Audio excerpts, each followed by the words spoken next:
ताज्या बातम्यांसाठी महान करेला सबस्क्राइब करा आणि बेल आयकॉनला क्लिक करा। जंगमाटी ग्रामस्थांचा तहसीलदार कार्यालयावर मोर्चा। जंगमाटी तालुका चांदगड येथे ग्रामस्थ, विविध संस्थेचे पदाधिकारी, सामाजिक कार्यकर्ते व शालेय विद्यार्थी यांनी एकत्रित येत तहसीलदार कार्यालयासमोर मोर्चा काढून निवेदन दिलं। या निवेदनात ॲडव्होकेट संतोष मळवीकर यांच्यावर करण्यात आलेली तडीपार कारवाई तात्काळ मागे घ्यावी अशी ठाम मागणी करण्यात आली।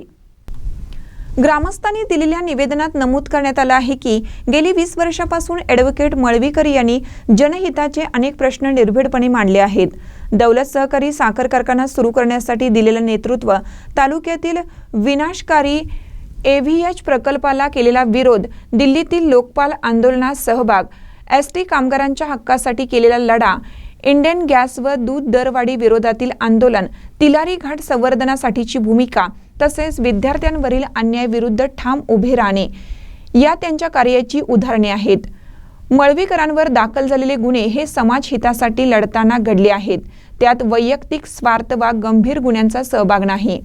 उलट त्यांच्या कार्याची दखल घेत त्यांना अर्जुन रत्न, कोल्हापूर रत्न, साहित्य रत्न, रामशिवार साहित्य पुरस्कार अशा अनेक सन्मानांनी गौरवण्यात आलं आहे।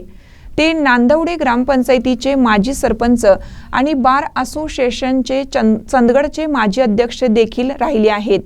Facebook, YouTube and Malvikar foundation या माध्यमातून ते सतत सामाजिक कार्य करत असून त्यांच्यावरची तडीपार कारवाई ही लोकशाही विरोधी असल्याचा ठपका निवेदनातून ठेवण्यात आला। या आंदोलनात ब्लॅक पॅन्थर पक्षाचे संस्थापक अध्यक्ष सुभाष देसाई, माजी प्राचार्य RI Patil, RP Patil, Vishwanath Olkar, Shamrao Murkute, Hanumant Patil, Anil Hodge, JG Patil, Sunil नाडगोंडा, Dayanand Gawade यांच्यासह ग्रामस्थ सहभागी झाले होते। महानकर न्यूजसाठी चंदगडहून प्रकाश ऐनापुरे।